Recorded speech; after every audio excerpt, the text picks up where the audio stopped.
নৌবাহিনী সেই চিটাগাং থেকে চলে এসেছে, সারাক্ষণ থাকবে, কোস্টগার্ড, নৌ পুলিশ থাকবে। আমাদের এসপি সাহেব দায়িত্ব দিয়েছে যে খালগুলো আছে সেই খালগুলোতে যারা নৌকা নিয়ে থাকে সেই খালগুলো এখন এসপি সাহেব তার থানার যে পুলিশ আছে তাদেরকে ইয়ে করবে। যে আড়তগুলো সব বন্ধ করে দিয়েছি, বরফ কলগুলো সব বন্ধ করে দিয়েছি। এসপি সাহেব দায়িত্ব নিয়েছে আড়তের বাইরে যে গুচ্ছি জায়গাগুলোতে কারো বাড়িতে বা মহল্লাতে ইলিশ বিক্রয় করে সেই জায়গাগুলোতে অভিযান করবে। আমরা সিদ্ধান্ত নিয়েছি যার বাড়িতে এরকম পাওয়া যাবে তার বাড়ির বিদ্যুৎ লাইনটা আমরা বন্ধ করে দিব। আমরা সিদ্ধান্ত নিয়েছি যার জায়গায় মাছ বিক্রয় হবে ওই ব্যক্তিকে একটা মামলায় দিব।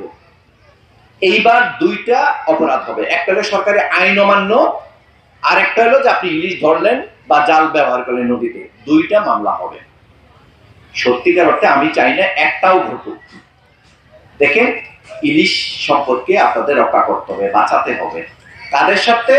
জেলেদের স্বার্থে। এত অনুরোধ আমার স্বার্থে নয়, আমাদের কারো স্বার্থে নয়, শুধু আপনাদের স্বার্থে। আমাদের নদীগুলাকে যেভাবে লালন করা উচিত, নদীতে চর পড়তেছে, নদীগুলা মরে যাচ্ছে, নদীগুলা ছোট হয়ে যাচ্ছে। যে নদীটাকে কেন্দ্র করে এই জেলার প্রায় 1 লাখ লোক তার জীবন জীবিকা নির্বাহ করে,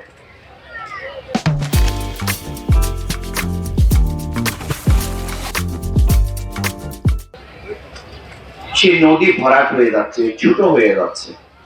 আমার হতাশাটা এখানে।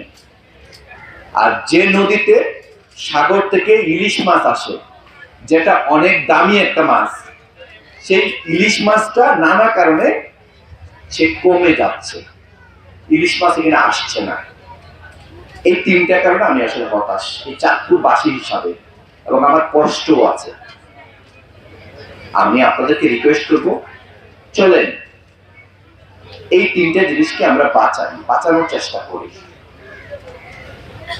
আপনাদেরকে খুব বেশি পরামর্শ জ্ঞান আমার দেওয়ার দরকার নেই। এই নদী যদি না বাঁচে তাহলে আমাদের জেলেরা বাঁচবে না। এই নদী যদি না বাঁচে ইলিশ আর আসবে না।